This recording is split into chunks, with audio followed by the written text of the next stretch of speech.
Olá pessoal, tudo bem com vocês? Eu sou o Leonardo da Out of the Box e hoje nós vamos falar sobre transformações de Boxcox.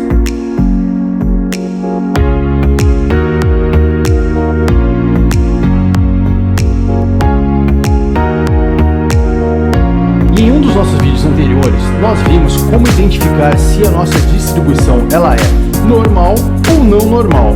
Porém, a dúvida que fica é: e se os nossos dados não são normais? E para nos ajudar a responder essa pergunta, existem então as transformações de Boxcox, transformando dados não normais em dados normais, para que dessa forma então possamos analisá-los através de cartas de controle ou análise de capabilidade. Então vamos direto para o Minitab para conferir. Então pessoal, no nosso Minitab nós vamos analisar nossos dados que estão aqui na coluna C1, para verificar inicialmente se eles têm ou não uma distribuição normal. É uma recapitulação de um dos nossos vídeos anteriores, onde nós falamos em mais detalhes sobre o assunto. Nós vamos lá em Stat, Estatísticas Básicas, Sumário Gráfico. Existem algumas formas de fazer essa análise. A que eu prefiro é através do sumário gráfico, pois apresentam várias informações de uma única vez. Vamos lá selecionar variáveis, C1 teste e OK. O sumário gráfico, então, apresenta aqui para a gente um histograma da distribuição desses dados, que, olhando de uma forma rápida, ele não nos lembra aquela distribuição clássica, em forma de sino, de distribuição normal, apesar de que ele coloca ali uma linha vermelha tentando traçar uma distribuição normal, que nós podemos ver que não se parece com o nosso histograma. Primeiro indício de que os nossos dados não são normais. Segundo indício de que os nossos dados não são normais seria olharmos então aqui embaixo os intervalos de confiança. Se esses intervalos da média e da mediana estão sobrepostos ou mais sobrepostos possível, os nossos dados têm uma grande tendência a ter uma distribuição normal. Olhando então que os intervalos estão bem distantes, podemos ver que a nossa distribuição provavelmente não é normal. Mas, para termos certeza se os nossos dados são ou não normais, vamos aqui então olhar o teste de normalidade de Anderson-Darling, que mostra um valor P. Se esse valor P é muito pequeno, os nossos dados não são normais. E qual seria então um valor de corte para identificarmos se os dados são ou não normais? 0,010 seria um número bom para que poderíamos falar que acima ou igual a 0,010 os nossos dados são normais. Bom, vamos então transformar os nossos dados através do Boxcox. Stat, Cartas de controle, Transformações de Boxcox. Nesse campo então, ele pergunta para a gente se os nossos dados estão em uma única coluna ou não. Sim, os nossos dados estão em uma única coluna. E vamos então selecionar a C1 teste. Pergunta aqui para a gente também o tamanho do nosso subgrupo. O que é o subgrupo? Vamos imaginar que esses dados que nós coletamos, eles são referentes a medições em determinados produtos. Por um exemplo, e em cada produto nós fizemos 3 medições: topo, meio e base. Ou seja, o nosso subgrupo tem o tamanho 3, porque para cada produto existem 3 entradas de dados. Nesse caso, o nosso subgrupo tem o tamanho 1. Vamos selecionar também opções. Ele pergunta se você quer que faça então, que ele calcule um lambda ideal. Sim, é isso que eu quero.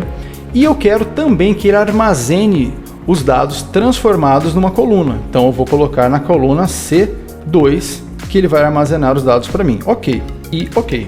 Ele mostra aqui pra gente um gráfico um tanto quanto diferente. Vamos interpretar o que esse gráfico mostra. No gráfico da transformação de Boxcox, ele apresenta pra gente um valor arredondado de lambda, nesse caso 0,24, e diz que com 95% de confiança é possível dizer que o melhor valor para que seja feita essa transformação dos nossos dados não normais para dados normais encontra-se num intervalo de 0,19 a 0,29, mostrado aqui por essas linhas tracejadas no gráfico. Para que é que nós vamos fazer essa transformação? Quando nós temos então dados não normais e queremos utilizar ferramentas como cartas de controle ou análise de capabilidade, precisamos fazer essa transformação. Porém, além dos dados, precisamos transformar também os limites de controle, superior e inferior. onde então utilizaremos esse número de lambda para transformar também os limites. De que forma? Vamos imaginar então que temos um limite superior de 10, o limite original, então precisamos transformá-lo para utilizar o gráfico, seja ele de CEP ou capabilidade. Se o nosso lambda foi igual a 0, utilizaremos a função ln, nesse caso, ln do limite. Se o nosso lambda foi diferente de 0, utilizaremos então o nosso limite, 5, por exemplo, elevado ao valor de lambda, nesse caso 0,24, 5 elevado a 0,24. Porém, se o nosso lambda é igual a 1, é sinal que os nossos dados já eram normais, não fizemos um teste de normalidade e nesse caso não seria necessário uma transformação. Voltando agora para a nossa worksheet no Minitab, temos aqui então a coluna C2 com os nossos dados transformados. Então eu vou inserir aqui transformados, ok? E nós vamos agora analisar se houve diferença então nesses dados transformados. Vamos fazer então da mesma forma que fizemos anteriormente, estatística básica e sumário gráfico. Vamos agora selecionar então os dados transformados e vamos dar OK. Bom, temos aqui uma diferença bem grande do gráfico anterior. Temos agora aqui aquele formato bem clássico, ensino. Temos aqui embaixo a média e a mediana se sobrepondo e o nosso valor de P bem grande. Olha só, teria que ser acima de 0,010. Temos 0,087. Ou seja, conseguimos fazer a nossa transformação. Se nós quisermos ainda comparar os dois gráficos, podemos vir aqui em Gráficos,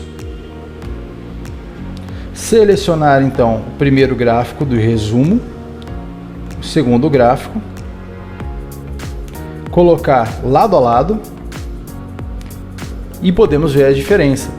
Sim, são os mesmos dados, onde simplesmente aplicamos uma fórmula matemática para que pudéssemos ter dados transformados.